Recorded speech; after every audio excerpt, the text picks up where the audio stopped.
Yep, blown head gasket. I'm hoping to put a band-aid on it with these two right here. And we got some bad news. I broke the lower housing bolt off inside. Alrighty, today we are, I'm gonna attempt to get that broken bolt out of the water crossover tube that I broke pretty much the last time I was working on it.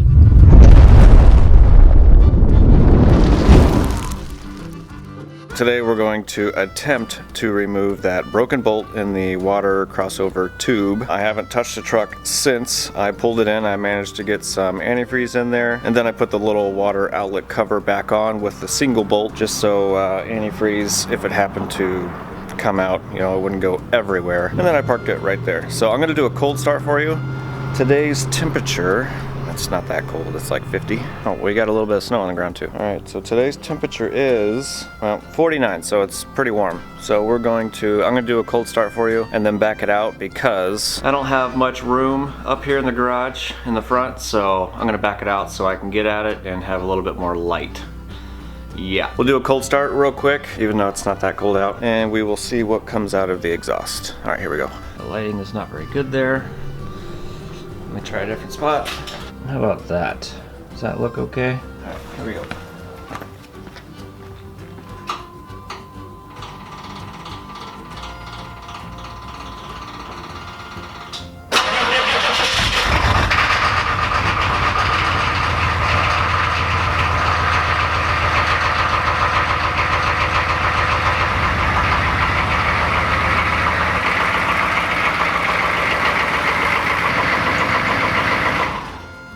Doesn't smell like antifreeze, just smells like a normal start. You can see a little bit dripping down there. Alright, so here is the water outlet housing. I did temporarily put it back on with the single bolt right there. The lower side is the one that's broken off. So I'm gonna pull this off real quick. I'm probably going to attempt to weld a nut on it and get it out. I just hope that the threads on the aluminum side are not broken, which will make it even harder to get out. Now, I'm probably not gonna show the actual struggle of getting this out, even though everybody wants to see people struggle, because I mean, I do too, but you know, it's probably gonna take a while to get this thing out, and recording like, you know, an hour or more of me trying to get this bolt out is just a lot. Am I recording? Yeah. It's just a lot of video space, but we'll see what happens. All right, so I'm gonna pull off the little outlet cover and then see what we can see. All right, so I got the outlet off, the single bolt right here. The broken bolt that's inside, there's really only like a 1/4 inch sticking out, so I was gonna attempt to do this on the truck, but I'm afraid I'm just not gonna get at it very well. So what I'm gonna do is try to pull out this crossover right here, the water cooling crossover, or whatever you wanna call it. In order to get that out, I gotta pull off the air conditioning, at least the 4 bolts, and kinda lift it up to get at the 2 bolts that go to the head over here. On this side, probably gonna have a problem with this guy right here. I mean, that plastic is, oh, it's already broken. So I would imagine I'm gonna have an issue with this guy right here, and it's stuck to my glove. So I think what most people end up doing is just cutting this off, and then if they can get this out, replace it with like a hose barb, and then just put a hose there instead. We'll see whenever the time comes. Yeah, the camera view is not going to be great on here just because my tripod doesn't go up very high, so it's more or less going to be on the side of the truck, and we'll see how it works. All right, here we go.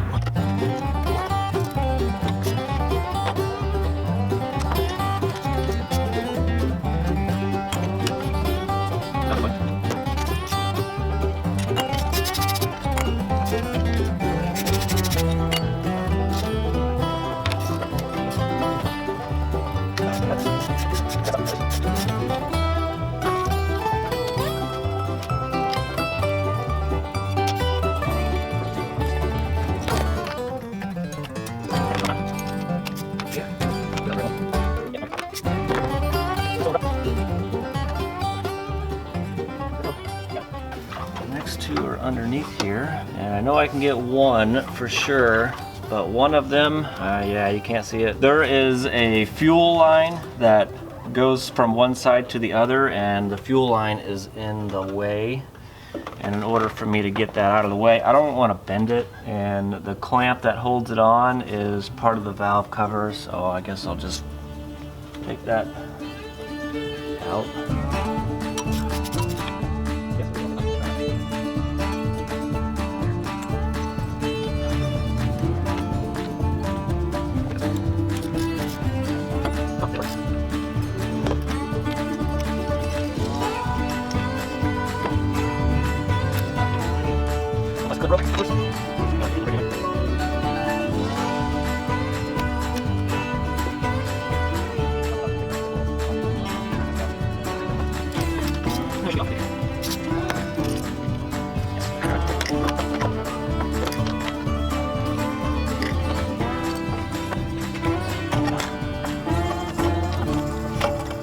Go.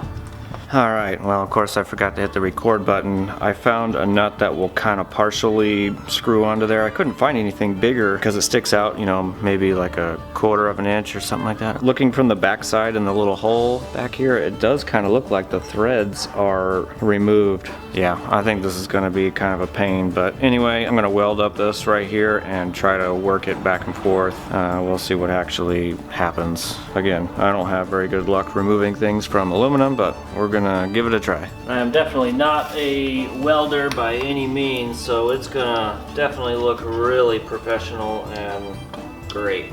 It's definitely dirty as hell. Actually, I probably should have did that first. And I'm using a Harbor Freight Special.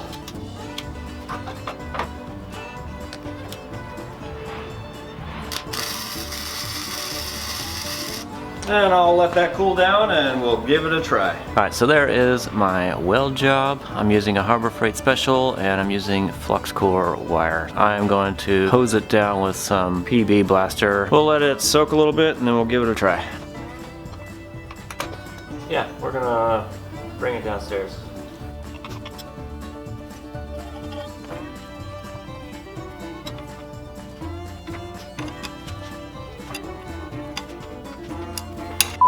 I just broke it right off.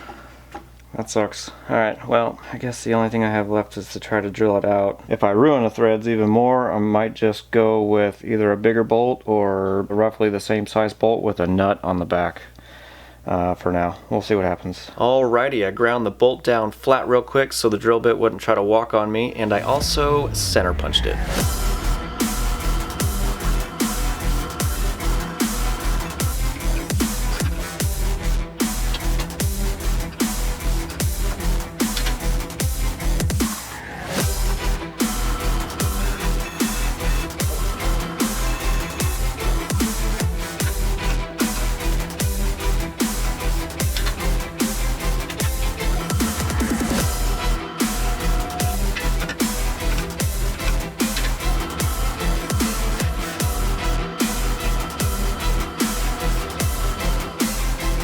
I might see if I can apply some heat to this and maybe it'll kind of swell and shrink a little bit and I can get the rest of the threads out. Alright, I managed to get the rest of the threads out. I did try heating it up a little bit with the propane torch and that did help out a little bit, kind of getting the threads to loosen up a little bit. But what I actually ended up doing was running a tap in and out a few times to get pretty much everything else out. I would have used a thread chaser, but I don't have one of those. And I think what actually happened is the threads on the crossover tube were stuck to the bolts. So there's like a section towards the back here that you can't really see on camera, but the threads are gone. And I'm pretty sure that's why it was just a pain in the ass to get out. And here's the back side if you want to see it. You can't really see it, but there it is. The good thing is there is still plenty of threads left to put it back on. I really didn't think I was going to get that bolt out of that crossover tube at all. I really have no luck doing that. Even drilling it out and having some threads actually left to use is a win for me. A huge win. Anyway, got the block surface cleaned up here and here, ready for the install. And I also found just another bolt. This one, it threads in there just fine, and I'll probably find a washer to put it on. And we're gonna throw this guy back in. Now I'm not gonna record that because as you can tell it's starting to get dark and my tripod just doesn't go high enough to kind of get inside there and see exactly what I'm doing. So I'm gonna go ahead and throw all this back together before it gets too dark and too cold. I also picked up some new plastic clippy retainer things for the heater hose when I was down there getting the crossover gaskets. There's 2 different sizes in here, but I'm only gonna need the smaller one. All right, I got it all back together and whatnot. The only thing I have left to do is, I guess, put that radiator hose back on and fill it up, but I am actually going to kind of fill most of it from right there. And the only thing that I misplaced was the bolt that goes here, but that's fine because I used the broken bolt from the other side of that. So look at that, I'm even recycling or reusing old parts. And that's where that little plastic thingy goes right there, and it just clips right in and it works perfect. All right, I got everything back together, and before I get too far into this, you're probably wondering why I even bothered putting this back on, because I have a blown head gasket, or somebody mentioned in the last video is I might even have a cracked head, and that is an option. I didn't even think about it last time, but it is true. I either have a cracked head or a blown head gasket. I'm not exactly sure which one. I don't even know if I care at this point because I'm kind of already leaning on a Cummins swap. There's a few reasons for that. Since the last video, I've done a whole bunch more research, and I already knew that the 6.5 diesels were known for head gaskets and cracked heads. I guess I didn't really realize like the extent they are or can get. So I've been reading a lot of the forums. Most of the forum posts that I've been reading is the heads are usually cracked almost beyond repair. If you're lucky enough to have a good set of heads to repair, the next part is finding a reputable shop that will, you know, weld them up or fix them as required. The next thing is, let's say I pull off the heads and the block is cracked, because I guess the engine blocks crack a lot too. I didn't really know that one, but it's true. So all of that, I'm kind of thinking about it as worst case scenario, just so I don't have any surprises.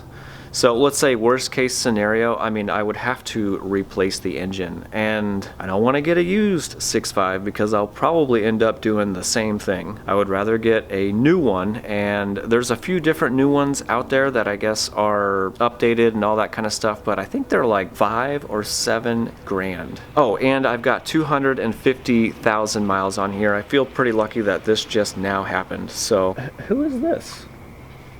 Why? Why? There's somebody pulling up here now. All right, let me come back to this. Dude just asked if Brittany was here. Wrong house. I think that's a hybrid. It is a hybrid. Cummins swap is what I'm thinking, because it's gonna cost not the exact same amount. Everybody says that Cummins swaps are around $10,000. I would like to think I could do it for a hell of a lot less. Your big chunk of change is the engine, the adapter plates, you know, getting your drive shaft shortened, depending on which kind of vehicle you have, you know, a transmission controller, and you know, there's probably many other things that I can't think of right now. But anyway, if I'm gonna do a engine replacement, I might as well go all the way and just go Cummins and call it a day. So I took that other stuff back, and a buddy at work tried this stuff. It just says radiator stop leak. Heavy duty radiator stop leak. He has used this. It was on a gas vehicle, not on a diesel, and it actually fixed his, so he grabbed me a bottle. I really don't think it's gonna work on here, but we are gonna do an experiment because I really have nothing to lose at this point. I don't think I'm going to fix the heads because, one, I'm gonna have to find somebody to fix them, and that does a really good job. Two, if I pull off the heads and the block is cracked, I mean, I'm gonna need a new engine after that. Again, all this is hearsay, but I'm kind of already leaning on a Cummins swap. That's pretty much what it is. So why not do an experiment? Next video, right? I'm gonna throw this in here in a few minutes, hopefully, and see what it does. I probably just talked a whole bunch and didn't even make sense. Focus. Of course, I can't really get in here with the tripod. Ugh. Still can't get in here with the tripod. Oh, I guess I should take off my belt, huh? That would have been fun. My flashlight go. Right in front of my face. Yeah, so, why does everybody have to drive by right here whenever I want to do a video outside? You hear that?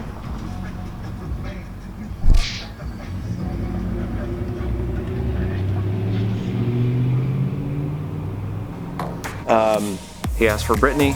There is no Brittany that lives here next door, maybe. I don't know. I don't know any Brittany's down here.